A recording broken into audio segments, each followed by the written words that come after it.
Hey watchers, it's your girl Big Ish. Welcome back to Black People Watch. Thank you so much for watching my channel. This week we're reviewing Peppermint. Peppermint is on Netflix. This was a movie that came out in 2018. It's now on Netflix for everyone to view. It got hammered by the critics, but let's see what us regular folk think, okay? Let's see what, the people are talking, what the streets are saying. Peppermint stars Jennifer Garner as Riley North.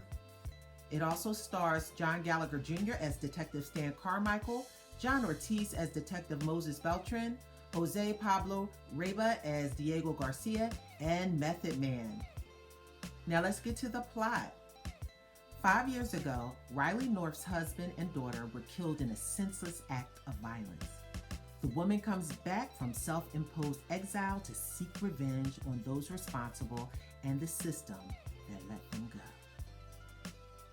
Now, let me tell you, I watched this movie with my husband. It was really good. I don't care what anybody says. I loved it. I'm not a fan of action films, okay? This movie, though, touched my heart, and I'm going to tell you why.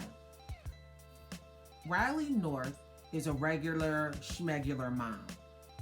Her husband gets caught up in some mix-up with some drug dealers, and they're just talking about robbing them. They're not really going to do it.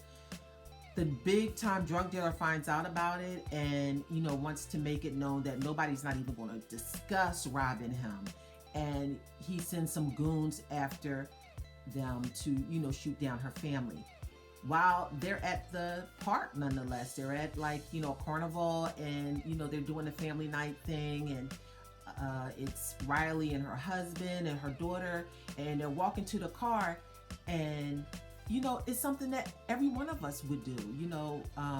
Riley wants to go back to get some napkins, for the ice cream that they're all enjoying, and her husband and their daughter walk on, so she runs back to go get the napkins, and these goons roll up and they shoot all of them. They shoot them all down. Riley survives it. Then she comes to realize, in her mind, she remembers every last face in that car. She really remembers it because it's emblazoned in her mind. And have you ever seen something, something ever happened to you, or if something ever happened, and it's like, that face when you see it again. And when the lineup came for her to identify the guys, she picked them right out, honey. There was no hem hawing or nothing. Number 2, number 3, number 4, boop, boop, line them up, let's go. And,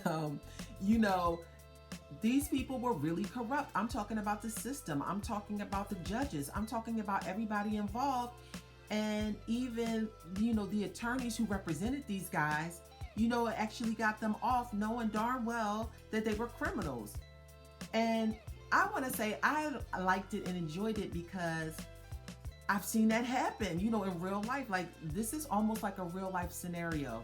And, my heart fell for her because Riley's daughter was gone, and that was her main connection. And even when her husband was lying on the ground, she was petting her husband, but, she was boo-hooing over that baby. I'm telling you, it's nothing, I can't even imagine what that feels like.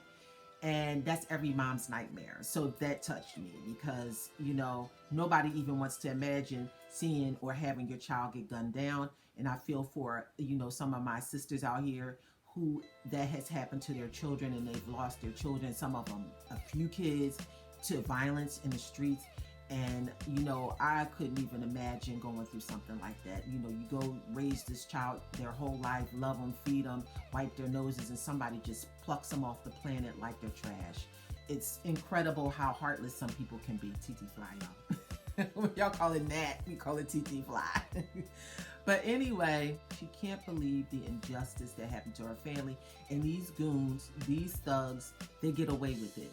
And it feels like, that the devil always wins. It does feel like that for some people in our society.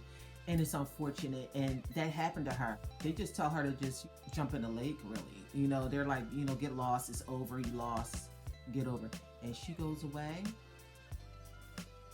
And my girl learns some BJJ, and she learns some martial arts, and she's coming back with a vengeance.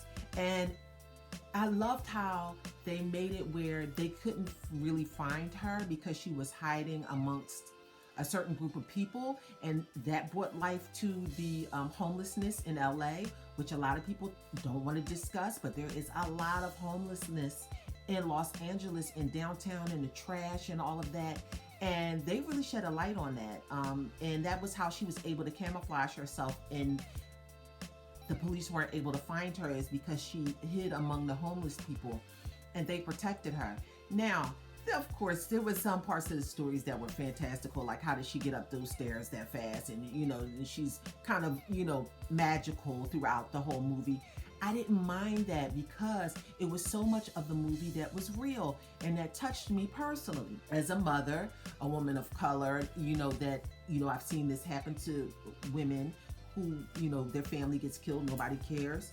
And, and it's almost like, shall we say, like a fantasy for some people, because like I said, no one cares when, if someone's kid get killed and it's violence. Nobody cares that your kid might have been a good kid or had a scholarship, and nobody cares about that. And what this was it was fantasy for some people, and for me, because here's the thing. If you watched Iyanla over the weekend, there was two sisters and their home was invaded. And it was just the saddest story ever. And Iyanla brought healing to that family. And I mean, this was God's work, honey. Iyanla she was her medicine woman, and she was healing, and she was, and they needed it. But one of the sisters, before there was actual healing, said to the other sister, I wanted you to go after these people and retaliate. And the other sister said, well, what am I? Scarface? I can't retaliate against drug dealers and people who kill people like they're bugs. It doesn't even resonate to them that they're taking lives.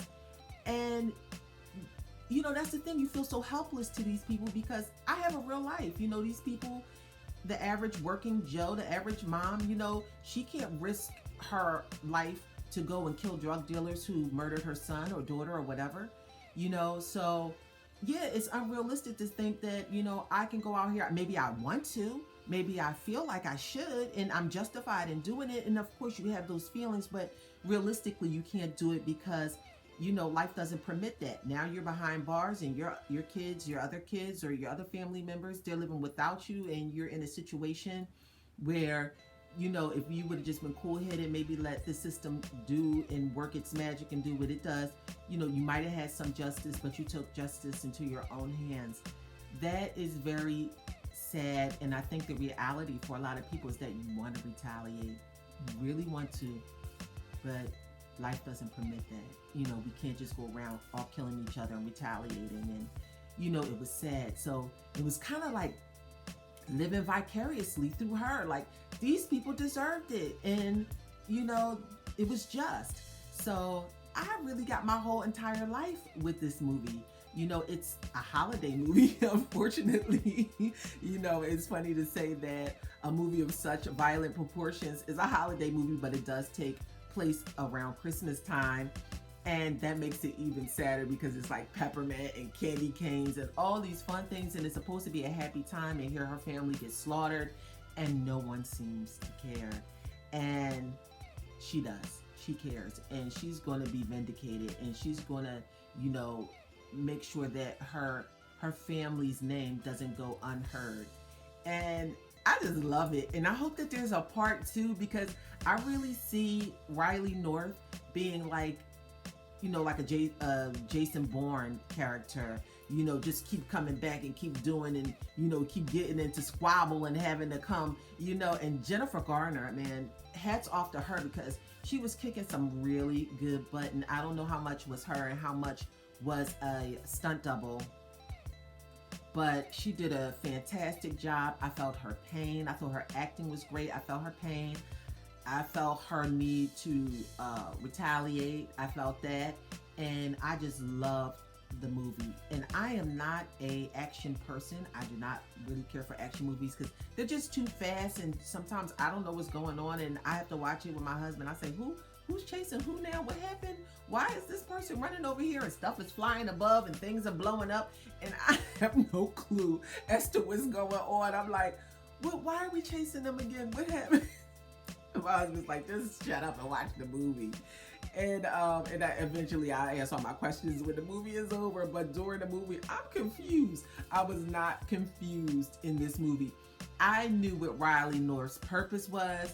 I knew her motivation, and I was riding with my girl. I was riding with her to the very end, and at the end, it was just this awesome fight between her and the cartel, this drug dealer. And I mean, they was getting it in, and it was easy to follow, and it was good content. So for me, I enjoyed it. Want to see a part 2 of Peppermint.